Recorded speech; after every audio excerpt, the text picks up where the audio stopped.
Hola, mi nombre es Juan David Cabarcas, estoy en séptimo semestre del programa de Administración de Empresas y el día de hoy les hablaré un poco sobre el libro ¿Por qué fracasan los países?, que es un libro publicado en el 2012 por los economistas Daron Acemoglu, profesor de Economía, y James Robinson, profesor de Economía también, del curso Productividad y Calidad. La forma en cómo les hablaré de este libro es sencilla. Son 15 capítulos y de cada uno les hablaré un poco. Empezando por el primero, el cual se llama Tan cerca y sin embargo tan diferentes. Los autores del libro empiezan relatando el caso de Nogales, una ciudad que está dividida por un alambrado donde el sur es subdesarrollada y se encuentra en el estado de Sonora, México, y la otra mitad hacia el norte es desarrollada y se encuentra en Arizona, Estados Unidos. Los habitantes de Nogales, Sonora, viven con la corrupción a diario y la deficiencia de la política. A diferencia, los vecinos de Nogales, Arizona, tienen una vida tranquila, con seguridad y democracia. Los autores dan una explicación acerca de por qué Nogales, Arizona, sea mucho más rica que Nogales, Sonora. Ellos nos dicen que se debe a las diferencias existentes entre las instituciones de ambos lados de la frontera, que crean incentivos muy distintos para los habitantes de Nogales, Arizona, y de Nogales, Sonora. Estados Unidos también es un país mucho más rico actualmente que México o Perú, debido a que sus instituciones, tanto económicas como políticas, determinan de forma distinta los incentivos para empresas, individuos y políticos. Cada sociedad funciona con una serie de reglas políticas y económicas creadas e impuestas por el Estado y los ciudadanos colectivamente. En este primer capítulo, los autores ponen de ejemplo el caso de los empresarios como Bill Gates, que tuvo incentivos para crear su empresa, mientras Carlos Slim tuvo muchas dificultades, hasta que al final la superó y pudo emprender con su empresa, mientras en Estados Unidos entablaron una demanda a Bill Gates porque había abusado del poder del monopolio. Carlos Slim en México consiguió monopolizar el mercado de las telecomunicaciones. Quiso extender su mercado de monopolio en los Estados Unidos y los tribunales lo bloquearon. Lo que dicen es que si un país tiene unas instituciones que fomentan e incentivan la libre empresa, serán más ricos y recauda que Latinoamérica lleva sumida en la pobreza 150 años, sin cambiar las trabas burocráticas e intereses creados de una minoría, mientras que los países occidentales, europeos, junto a Japón y Australia, gozan de gran riqueza por ser muy democráticos. El capítulo 2, que se llama Teorías que no funcionan, los autores estudian varias teorías que intentan explicar las desigualdades económicas en el mundo y las rebaten y explican por qué no funcionan. Muestran un mapa del mundo por renta per cápita, en el que las más altas corresponden a Europa Occidental, Estados Unidos, Canadá, Australia y Japón, y las más bajas a África y Sudamérica. Para hacer esta distribución de renta ponen el listón más alto en $20.000 per cápita, lo que hace que España y Portugal queden relegados a la misma categoría que Rusia o Argentina. Creen que hay una brecha entre ricos y pobres y recuerda que si cayese el precio del barril del petróleo, países de Oriente Próximo que ahora son ricos podrían volverse pobres. Se preguntan cómo explicar las diferencias cruciales entre países ricos y pobres y sus distintos modelos de crecimiento. Para ello analizan tres hipótesis, las cuales son las diferencias geográficas, las diferencias culturales y la hipótesis de la ignorancia. Los autores también atribuyen desastres económicos a fallos de mercado. Para explicar la actual pobreza en África, cuando el problema es que no hay voluntad política para adoptar políticas más eficientes. La prueba es que si algún gobierno tuviese buena fe, tras ensayo y error modificarían sus políticas para beneficiar a sus habitantes. Ponen como ejemplo el Congo, que conoció prontamente el uso de armas de fuego en el siglo XVII y abrazó rápidamente los avances tecnológicos europeos, pero para dedicarse a capturar esclavos, negocios más rentables que mejorar la producción agraria. En este capítulo, los autores concluyen que la desigualdad del mundo es en gran medida el resultado del reparto y la adopción desiguales de la tecnología, y la tesis de Diamond no incluye argumentos sobre este asunto. Añaden que el argumento de Diamond, que trata de la desigualdad continental, no permite explicar la variación en los continentes, parte especial de la desigualdad del mundo moderno. Por ejemplo, no explica por qué la revolución industrial no surgió en Moldavia o por qué India y China, con grandes riquezas agrícolas y ganaderas, tienen tantos pobres.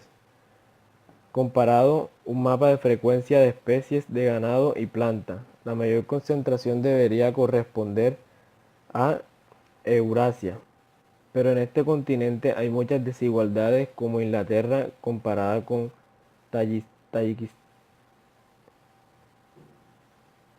Tayikistán. Y recuerdan que las tecnologías como el hierro fundido o las primeras ciudades que surgieron en Turquía o Irak, situadas geográficamente en inmejorable lugar, no les dieron ventaja a estas zonas, sobre todo cuando cayeron en manos del Imperio Otomano.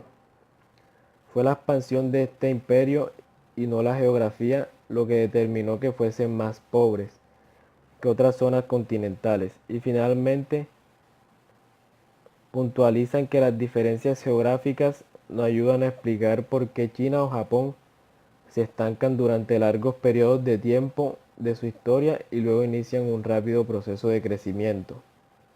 En el capítulo 3, que se llama La creación de la prosperidad y la pobreza, los autores analizan el caso de las dos Coreas, dos países separados desde 1950. La del norte, bajo un régimen comunista hermético, es pobre, sin formación ni iniciativa empresarial, y la del sur, democrática desde los 90 y prooccidental, es rica porque fomenta las oportunidades y la inversión. Los autores dicen que garantizar el derecho a la propiedad privada es crucial, porque quienes disfruten de este derecho estarán dispuestos a intervenir y aumentar la productividad. Pero la cuestión es que la mayoría de los ciudadanos, por no decir todos, disfruten de este derecho. Aquí ponen el ejemplo de Barbados en 1680, cuando los terratenientes se repartían los cargos de juez y el resto eran esclavos. Además, hacen falta carreteras y servicios públicos. En América Latina existía propiedad privada, pero la del indígena era poco segura. Por ello, el sistema legal no debe discriminar ni servir a instituciones extractivas que tienen como objetivo extraer rentas y riquezas de un subconjunto de la sociedad para beneficiar a un subconjunto distinto. En cambio, las instituciones inclusivas crean mercados inclusivos que dan libertad y oportunidad de ejercer cualquier tipo de profesión. Y quienes tengan buenas ideas serán capaces de crear empresas y allanan el camino para la innovación tecnológica y la educación, lo que provoca un desarrollo sostenido. De ahí el éxito de Thomas Edison, Bill Gates o Steve Jobs, que hicieron negocios porque los adolescentes tienen acceso a la escolarización que desean o pueden lograr. Otro ejemplo es la fábrica de Samsung de Corea del Sur. Frente a ello están las instituciones políticas absolutistas, o peor aún, los estados fallidos como Somalia, Desde el Estado es incapaz de imponer ley y orden ni es centralizado. Los autores ponen el ejemplo de Mobutu en el Congo, donde, donde lo montó todo para su servicio y riqueza, porque si hubiese hecho más instituciones inclusivas habría tenido que redistribuir su riqueza. No solo los poderosos se oponen a la tecnología, sino que hacen también gremios que bloquearon muchos avances. En general, dicen los grupos poderosos suelen oponer resistencia al poder económico y y a los motores de prosperidad. Un ejemplo fue el rey del Congo que tenía en el siglo XVII a 500 mosqueteros, sin dejar opción a los ciudadanos a ningún poder político. Tras la independencia en 1960 se reprodujeron las instituciones extractivas. El capítulo 4, que se llama Pequeñas diferencias y coyunturas críticas, el peso de la historia.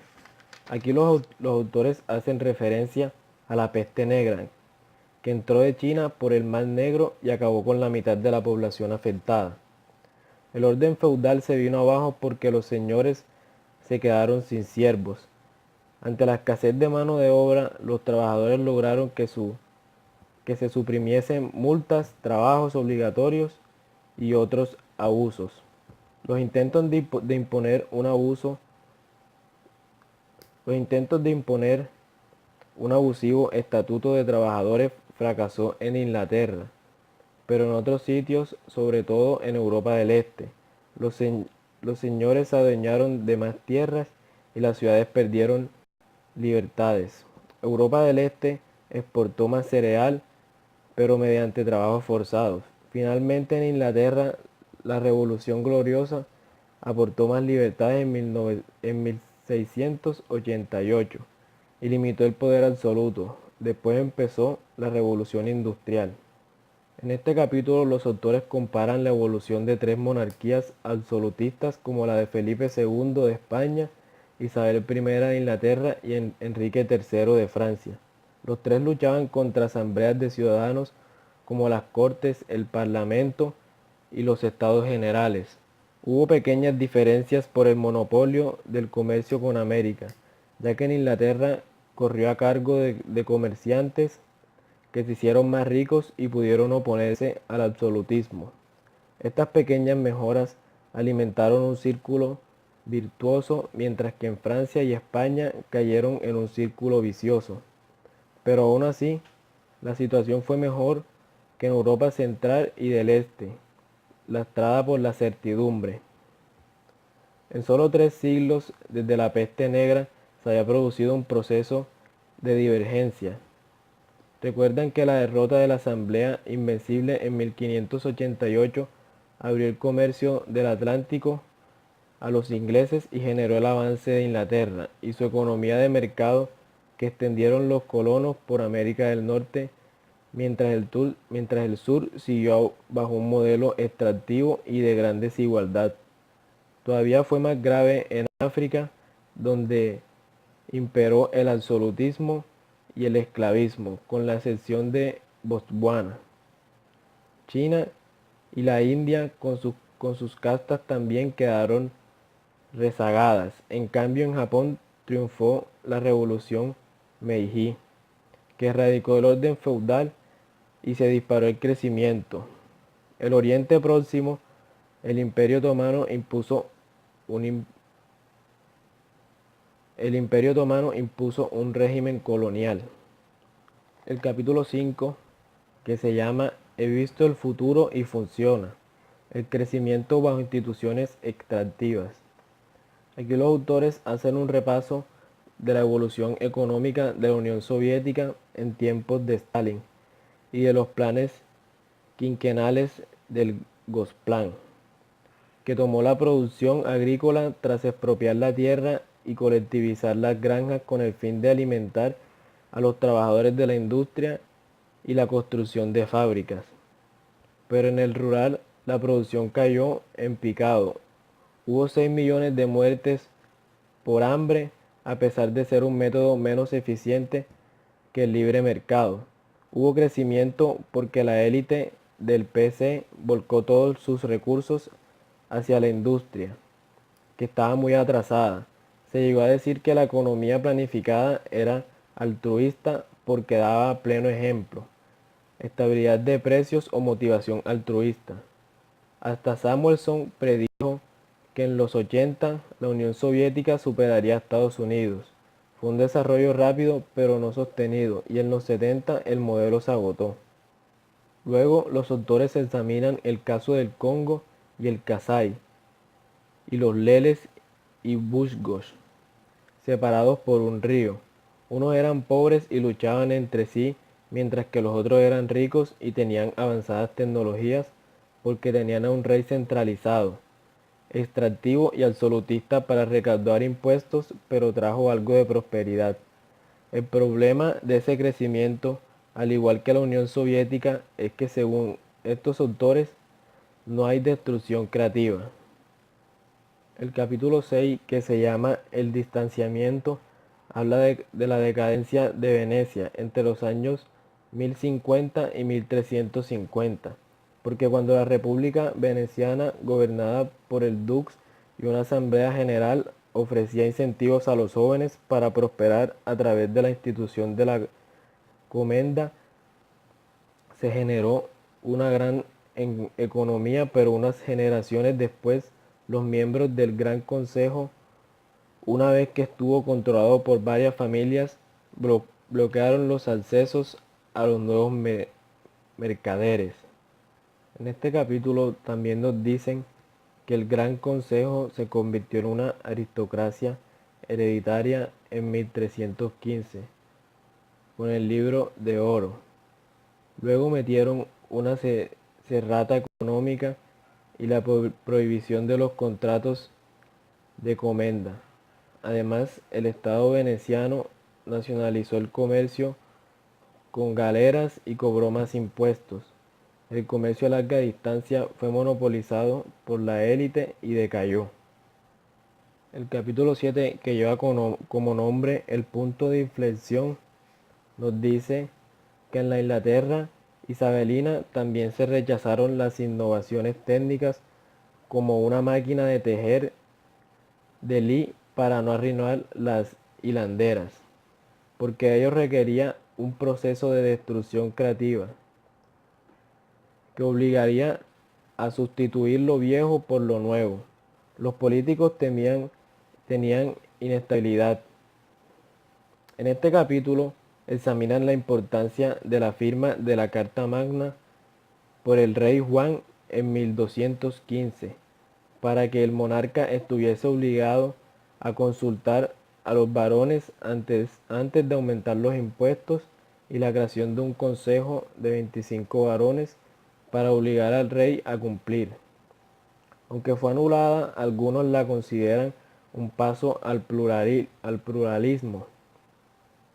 La diferencia es que años después el Parlamento incluía a los mercaderes y agricultores ricos, no solo a los nobles, pero los Tudor crearon un estado centralizado y expropiaron las tierras a la iglesia. Luego, los, los Estardúo quisieron ser absolutistas y no pudieron. El capítulo 8, que lleva como nombre No es nuestro territorio, obstáculos para el desarrollo. Aquí nos hablan sobre distintos países que obstaculizaron el desarrollo, como la prohibición de la imprenta en el Imperio Otomano. El refuerzo del absolutismo en España la llevó al declive, pero no habían derechos de propiedad seguros, y el colapso económico hacía que no hubiese incentivos para invertir. En el caso de Rusia y Austria-Hungría, con Francisco I, los gobernantes bloquearon activamente cualquier intento de introducir tecnologías. Y en China, en 1500, la dinastía Qing impidió la navegación a distancia justo cuando los europeos se expandían por América y Asia. En este capítulo 8, el caso de Somalia es peor porque ha estado dominado por 6 clanes familiares estructurados por grupos de pago de la dilla, que significa riqueza de sangre, y con obligaciones legisladas por la ley Her. El poder político es tan disperso que casi es pluralista, pero carece de la autoridad de un Estado centralizado que imponga orden y garantice la propiedad. El capítulo 9, que se llama Cómo revertir el desarrollo, eh, habla del genocidio perpetrado por los holandeses en las islas de las Especias en el siglo XVII, en las Molucas, que producían clavo, mafia y nuez moscada. Los portugueses conquistaron Melaka en 1511, pero fracasaron al controlar el monopolio de especias. Pero luego la Compañía Holandesa de las Indias empezó a firmar contratos de exclusividad en Ambon y prohibieron cultivar a los demás. Se apoderaron de los sistemas de tributos y trabajos forzados para sacar más rendimiento. En África hubo en la misma época tráfico de esclavos que venían como destino primero la propia África y luego las plantaciones de azúcar del Caribe. Para surtir a los europeos de esclavos hubo guerras y conflictos entre los propios africanos e incluso había leyes para castigar con la esclavitud cualquier nimiedad. Tras la abolición en 1807, el tráfico de personas continuó, aunque un comercio legítimo como aceite de palma y almendras. Para aumentar las plantaciones, los reyes congoleños y de Ghana obligaron a los habitantes a trabajar coaccionados. Luego se creó el apartheid en Sudáfrica y la economía dual que impedía a los habitantes nativos concentrarse en homelands o pueblos con tierras lo bastante pequeñas para ganarse la vida de forma independiente y les impidieron el acceso a la educación. De esta forma se abarató el precio de la mano de obra. En todos los casos se produjo el mismo patrón de saqueo mediante instituciones extractivas. Los autores dicen que el desarrollo económico a veces se alimenta del subdesarrollo de los demás. El capítulo 10, que lleva como nombre la difusión de la prosperidad, hablan de la colonización de Australia por colonos que eran presidiarios y que lograron derechos políticos. En la Revolución Francesa, la introducción de instituciones inclusivas no fue tan práctica, pero su exportación permitió luego creer económicamente a países como Bélgica u Holanda y varios estados alemanes sometidos a Napoleón. En Japón instauraron la Revolución Meiji, que occidentalizó el país y lo sacó del absolutismo y el feudalismo del Shogun. Los autores en este capítulo nos dicen que las raíces de la desigualdad social hay que buscarlas en los últimos siglos, cuando algunos países adoptaron instituciones inclusivas y se sumaron a la industrialización mediante una destrucción creativa, mientras que otros quedaron estancados con regímenes absolutistas y monopolios comerciales. Ahora el capítulo 11, que se llama El Círculo Virtuoso, habla de los círculos virtuosos, que pone como ejemplo la ley negra de 1722 contra los ladrones de ganado de los nobles. Algunos se salvaron porque en Inglaterra el sistema legal era más garantista que antes porque ya gozaba de un estado de derecho. Más tarde se consiguió el derecho de voto acorde con la lógica del círculo virtuoso que evita abusos. Otro ejemplo podría ser eh, la destrucción de los trusts en Estados Unidos o la conservación de la independencia de los jueces del Tribunal Supremo pese a los intentos de Roosevelt de meter a gente afín a su ideología. En cambio, Los autores dicen que Perón en Argentina logró poner a jueces afines y esa costumbre continuó hasta Menem, que lo ratificó. Argentina cayó en un círculo vicioso, mas no virtuoso. Ahora hablaremos del círculo vicioso, que así se llama el capítulo 12. Los autores ponen como ejemplo lo que pasó en Sierra Leona, que se quedó sin tren por miedo del dictador a rebeliones. Lo mismo pasó en el sur de Estados Unidos, donde pervivieron la marginación de la esclavitud un siglo después de ser abolida.